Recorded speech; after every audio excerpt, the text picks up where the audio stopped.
सर्वेभ्यो नमो नमः। आज हम सेमुषी कक्षा 10वीं नवम पाठ सूक्तय के तृतीय भाग का अध्ययन करेंगे। इससे पूर्व हम दो वीडियो में श्लोक क्रमांक 1 से श्लोक क्रमांक 5 तक का दो भागों में अध्ययन कर चुके थे। आज शेष श्लोक क्रमांक 6, 7, 8 का हम अध्ययन करेंगे। मैं संग्राम सिंह, प्रशिक्षित स्नातक शिक्षक, संस्कृत केंद्रीय विद्यालय संगठन, आपका अपनी कक्षा में पुनः हार्दिक अभिनंदन करता हूं। सर्वप्रथम श्लोक क्रमांक 6। वाक्पटु धैर्यवान् मंत्री सभायामप्यकातरः स केनापि प्रकारेण परेण परिभूयते। इसका पदच्छेद। वाक्पटु धैर्यवान मंत्री सभायाम अपि, यहाँ पर है सभायाम अप्यकातरः, तो इसमें 3 शब्द है, सभायाम अपि अकातरः। सह केनापि प्रकारेण परेर्न, इसमें है परेह न परिभूयते। अन्वय देखेंगे इसका। यह मंत्री, जो मंत्री वाक्पटु धैर्यवान सभायाम अपि अकातरः अस्ति स परे केन अपि प्रकारेण न परिभूयते। इसके शब्दार्थ। मंत्री, मंत्री मंत्रिन शब्द, यहाँ मंत्रिन शब्द नकारांत, पुल्लिंग, प्रथम विभक्ति एकवचन। मंत्री प्रमुख परामर्शक, जो राजा का परामर्शक होता है। मनस्वी, शाब्दिक अर्थ मनस्वी। वाक्पटु, वाणी में बोलने में कुशल, संभाषण कुशल। धैर्यवान, धैर्यवत, जो धैर्य को धारण करता है। सभायाम, सभा में। परिषदी, सभा में, मीटिंग में। अपि, अपि का मतलब भी, अव्यय है। पुनः और अकातरः, उत्साही। अकातरः उत्साही, जो किसी से डरता नहीं है। अकातरः अकारांत, पुल्लिंग, प्रथम विभक्ति एकवचन। सह अर्थात मानव, वो मानव के लिए प्रयोग में आया। सह इस श्लोक में। परे है अन्य जने, दूसरों के द्वारा। केन मानवेन, मानवों के द्वारा। किसके द्वारा? मानवों के द्वारा। प्रकारेण माध्यमेन। न क्या है? अवयव, नेव, नहीं। परिभूयते, परि उपसर्ग भू धातु कर्मणि, लट लकार प्रथम पुरुष एकवचन। परिभूयते अपमानित, पराजित। यहाँ परिभूयते का मतलब है पराजित, अपमानित। इसका अनुवाद है। मंत्री, यह मंत्री, जो मंत्री वाक्पटु धैर्यवान, वाक्पटु बोलने में चतुर, धैर्यवान। सभायाम, सभा में। अपि अकातर, और सभा में भी जो निडर है। जो मंत्री बोलने में चतुर है, धैर्यवान है, और सभा राजा के समक्ष, अनेक राजाओं के सामने, पूरी प्रजा, पूरी मीटिंग में, पूरी राजसभा में जो निडर है। सह, वह। परेर्न, दूसरों के द्वारा, मानवों के द्वारा, दूसरे मानवों के द्वारा, शत्रुओं के द्वारा। केनापि न, किसी प्रकार से भी, किसी प्रकार से। न परिभूयते, अपमानित नहीं किया जा सकता। मतलब शत्रु उसको अपमानित नहीं कर सकते, शत्रु उसको पराजित नहीं कर सकते। इसका भावार्थ हम देखेंगे और अच्छे से समझेंगे। यह विषयस्य मंथनम करोति। मंत्री क्या है? मंत्री का मतलब जो विषय का मंथन करता है। वाक्पटु, जो बोलने में चतुर है। तो यह मंत्री का मतलब विषय का जो मंथन करता है। तो यह विषयस्य मंथनम करोति, आप ऐसा भी लिख सकते हैं। यह मंत्री भाषा प्रयोगे दक्ष भवति। वाक्पटु, भाषा प्रयोग में जो दक्ष है, कुशल है। सर्वदा धैर्यम धारयति, धैर्यवान, हमेशा धैर्य धारण करता है। सभायाम कदापि, सभा में कभी भी। हतोत्साह न भवति, हतोत्साह, उसका उत्साह कभी भी सभा में गिरता नहीं है। सह देश हितार्थम, वह देश के हित के लिए सदैव निर्भय रूपेण, बिना डरे, निर्णयों को स्वीकार करता है। जो भी निर्णय है उनको बिना डरे स्वीकार करता है। ऐसा मंत्री अन्येषाम जनानाम, दूसरे लोगों के द्वारा या प्रभाव से। अन्येषाम जनानाम द्वारा, अन्य लोगों के द्वारा पराजित नहीं होता है। ठीक है, इसको अच्छे से समझिए आप कि जो मंत्री होता है, जो वाक्पटु, बोलने में कुशल है, धैर्य धारण रखता है, जो सभा में किसी से डरता नहीं है, जो अपने राज्य की रक्षा के लिए बिना डरे निर्णय स्वीकार करता है, उसे दूसरे मानव शत्रु किसी भी प्रकार से पराजित नहीं कर सकते हैं। इसके व्याकरणात्मक प्रश्न देखिए आप। संधि विच्छेद, सर्वप्रथम वाक्पटु धैर्यवान, इसमें वाक्पटु धैर्यवान। अप्यकातरः, अपि अकातरः, परेर्न, परै, परेः न। प्रकृति प्रत्यय विभाजनम, प्रकृति प्रत्यय धैर्यवान, धैर्य शब्द में मतु प्रत्यय धैर्यवान, पुल्लिंग के लिए धैर्यवान, स्त्रीलिंग के लिए धैर्यवती। मंत्री, मंत्र इन, मंत्री।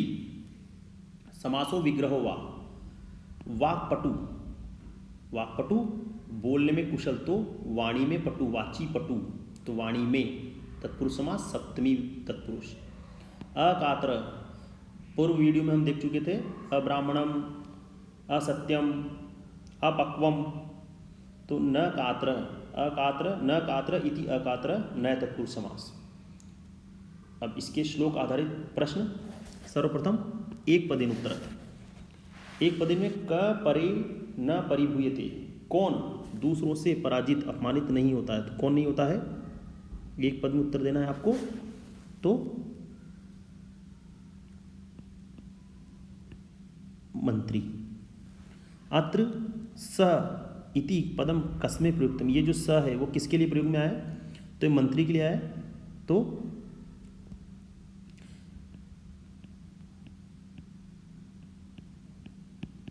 मंत्री ने, किसके लिए प्रयोग में आया ये, मंत्री ने। आगे चलते हैं। पूर्ण वाक्यन उत्तरतः, पूरा उत्तर आपको देना है। मंत्री कीदृश भवेत्, मंत्री कैसा होना चाहिए, तो मंत्री वाक्पटु धैर्यवान सभायाम अपि अकातर भवेत्। भाष्यकार्य, तिरस्क्रियते, तिरस्कार किया जाता है। अत्यर्थे, इत्यर्थे अत्र किम प्रयुक्त पदम प्रयुक्तम, इस श्लोक में तिरस्कार संबंधित कौन सा पद है, तो ये अंतिम पद परिभूयते। न कात्र इति स्थाने किम, न कात्र इस पद के स्थान पर कौन सा पद इस श्लोक में प्रयोग किया गया है, तो अकात्र। परिभूयते इत्यस्या क्रियाया कर्तृपदम किम, परिभूयते अपमानित किया जाता है, इसका कर्ता कौन है, किसको अपमानित नहीं किया जा रहा है, किसको कोई अपमानित नहीं कर सकता है, मंत्री को। सह मंत्री। वक्तुम चतुरः इति कस्य पदस्य अर्थ, वक्तुम चतुरः बोलने में चतुर, तो सारे एक जैसे ही हैं, इसमें आपका वाक्पटु, ये गलत है, ये भी गलत है, ये भी गलत है। ठीक है, तो वाक्पटु। आगे चलते हैं। श्लोक संख्या 7। य इच्छत्यात्मनः श्रेयः प्रभूतानि सुखानि च, न कुर्याद हितं कर्म स परेभ्यः कदापि च। पदच्छेद देखेंगे इसका हम। यह इच्छत्यात्मनः, इच्छति आत्मनः, श्रेयः प्रभूतानि सुखानि च, न कुर्याद अहितं, कुर्यात् अहितं कर्म सह परेभ्य कदापि, कदा अपि च। अन्वय देखेंगे इसका। यह आत्मनः श्रेय प्रभूतानि च सुखानि इच्छति, इच्छति यहाँ पर क्रियापद इसलिए अंत में आएगा, इच्छति। सह, सह परेभ्य अहितं कर्मम, परेभ्य अहितं कर्म न कुर्यात्। इसके शब्दार्थ, यह जो मानव आत्मन स्वयस्य स्वयं का, श्रेय कल्याण, प्रभूतानि अत्यधिक, सुखानि सुख, इच्छति चाहता है, तो जो मनुष्य स्वयं का अत्यधिक सुख चाहता है, सह, सह फिर वो मानव के लिए, परेभ्य, परेभ्य मतलब दूसरे लोग, अन्य जनेभ्य, पर शब्द अकारांत पुल्लिंग पंचविभक्ति बहुवचन, अन्य लोगों के लिए, अन्य लोगों से, अहितम न हितम इति अहितम, कर्म कार्यम कदापि कदापि कभी भी न नहीं कुर्यात करना चाहिए, संपादित करता है, करना चाहिए, विधिलिंग लकार चाहिए अर्थ में करना चाहिए। ठीक है, इसका अनुवाद हम देखेंगे। तो यह जो मनुष्य आत्मन स्वयं का श्रेय कल्याण च और प्रभुतानि सुखानि बहुत अधिक सुख इच्छति चाहता है, जो मनुष्य स्वयं का बहुत अधिक कल्याण और सुख चाहता है, स उसे परेभ्य दूसरों के लिए कदापि कभी भी अहितम कर्म अहितकारी बुरे कार्य न कुर्यात नहीं करना चाहिए। वह मनुष्य जो स्वयं का कल्याण और सुख चाहता है उसे दूसरों के लिए कभी भी बुरे कार्य नहीं करना चाहिए। तो जाहिर सी बात है, सत्य वचन है कि अगर मनुष्य खुद सुख चाहता है, खुद चाहता है कि दूसरों से उसे सुख मिले, तो वो भी किसी को दुख ना पहुँचाए। इसका भावार्थ हम देखते हैं। यह मानव जो मनुष्य स्वकीयम कल्याणम अपने कल्याण का अपना कल्याण अधिकम च और अधिक सुख चाहता है, जो मनुष्य स्वयं का कल्याण और अधिक सुख चाहता है उसे कभी भी दूसरे अन्येषाम जनानाम दूसरे लोगों कृत्य के लिए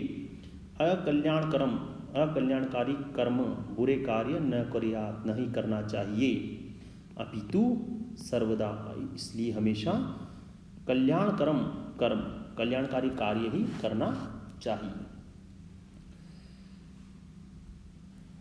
इसके व्याकरणात्मक प्रश्न देखिए। संधि विच्छेदो वा इच्छत्यात्मनः इच्छति आत्मनः यण संधि, कदापि कदा अपि दीर्घ संधि, कुर्यात अहितम जशतु संधि। समासो विग्रहो वा अहितम न हितम तत्पुरुष, आत्मश्रेय स्वयं का कल्याण तो आत्मनः श्रेय, षष्ठी तत्पुरुष स्वयं का षष्ठी विभक्ति षष्ठी तत्पुरुष। श्लोक आधारित प्रश्न एक पदेन उत्तरत। जनः आत्मनः किम इच्छति, मनुष्य स्वयं का क्या चाहता है, तो आत्मनः श्रेय, प्रथम में क्या आएगा श्रेय।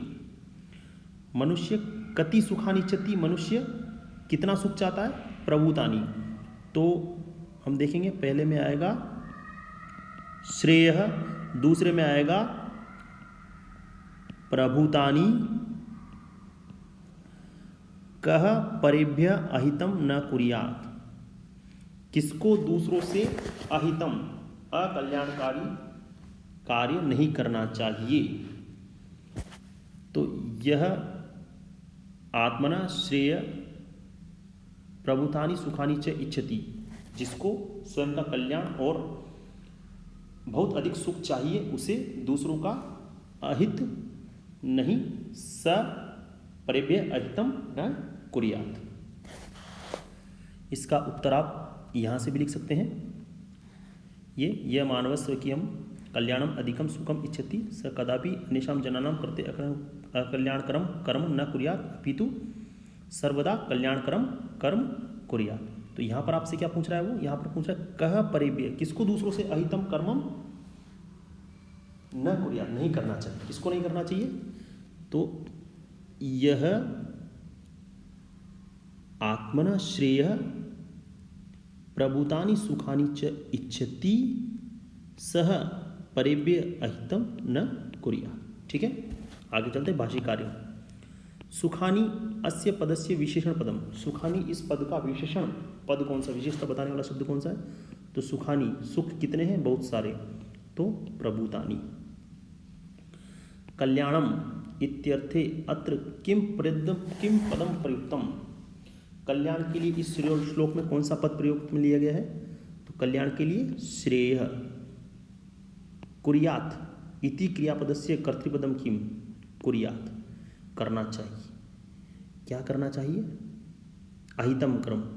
अब ये क्या पूछ रहा है, कर्ता, तो किसको करना चाहिए, तो मनुष्य को, जिसको स्वयं का कल्याण चाहिए उसको अहितम कर्म कुर्यात करना चाहिए।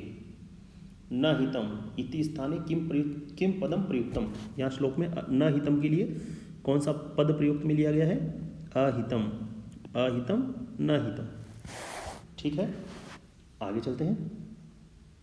श्लोक संख्या 8। आचारः प्रथमो धर्म इत्येतद् विदुषां वचः तस्मात् रक्ष्येत् सदाचारं प्राणेभ्यो अपि विशेषतः। इसका पदच्छेद देखेंगे।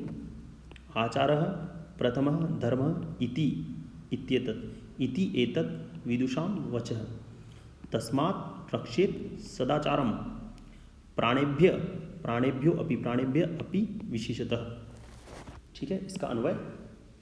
आचारः प्रथमः धर्म इति एतत् विदुषां वचः तस्मात् प्राणेभ्य अपि सदाचारं विशेषतः रक्षेत्। आगे चलते हैं। आचारः, आचार मतलब सद्व्यवहार, अच्छा व्यवहार। प्रथमः प्रमुख, धर्मः धर्म अर्थात कर्तव्यम, विदुषाम विद्वान लोगों का, षष्ठी विभक्ति बहुवचन, वच वचनम, तस्मात् अतः, प्राणेभ्य तस्मात् उससे, उससे, प्राणेभ्य प्राणों को त्याग कर भी, प्राण त्यागने से, इसका तात्पर्य प्राणेभ्य का मतलब है प्राणों को त्याग करके भी, प्राणों से, सदाचारम सदाचार अच्छा व्यवहार, विशेषतः विशेष रूप से, रक्षेत रक्षा करना चाहिए, विधिन लिंग लकार प्रथम पुरुष एक वचन, रक्षा करना चाहिए।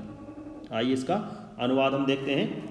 आचारः प्रथमो धर्मः, आचार व्यवहार पहला धर्म है, यह विद्वानों का वचन है। आचरण ही प्रथमो धर्म, आचरण ही पहला धर्म है। किसका? मनुष्य का। मनुष्य का आचरण ही पहला धर्म है। इति एतत्, यह विद्वानों का वचन है, यह विद्वानों का वचन है। इसलिए तस्मात् सदाचारम, सदाचार की, प्राणेभ्यो अपि प्राणों से भी बढ़कर, विशेषतः बढ़कर, रक्षेत रक्षा करनी चाहिए, रक्षा प्राणों से भी बढ़कर करनी चाहिए। दोबारा देखेंगे। आचारः प्रथमो धर्म, आचरण ही मनुष्य का पहला धर्म है। इति एतद्, यह विदुषां वचः, विद्वानों का वचन है। इसलिए सदाचारम, तस्मात् सदाचारम, इसलिए सदाचार की, रक्षेत रक्षा करनी चाहिए, प्राणों से भी बढ़कर, इसलिए सदाचार की प्राणों से भी बढ़कर रक्षा करनी चाहिए। इसका भाव देखेंगे और अच्छे समझेंगे। आचार सद्व्यवहार, आचार मतलब सद्व्यवहार, मनुष्य का प्रमुख धर्म अस्ति है। एषः, यह श्रेष्ठ जनानां, यह विद्वान लोगों का जीवन संदेश अस्ति, जीवन संदेश है। अतः सदाचारस्य रक्षणम, सदाचार की रक्षा, प्राणेभ्य अपि, प्राणों से भी अधिकतया बढ़कर, करणीयम करनी चाहिए। अच्छा व्यवहार मनुष्य का पहला धर्म है, दूसरों के साथ अच्छा व्यवहार करना हमारा पहला धर्म है। अगर अच्छा व्यवहार करने के लिए प्राणों की भी आहुति देनी पड़े तो हमें उसके लिए तैयार रहना चाहिए, परंतु अपने आचरण का त्याग नहीं करना चाहिए। व्याकरणात्मक प्रश्न। सर्वप्रथम संधि विच्छेद।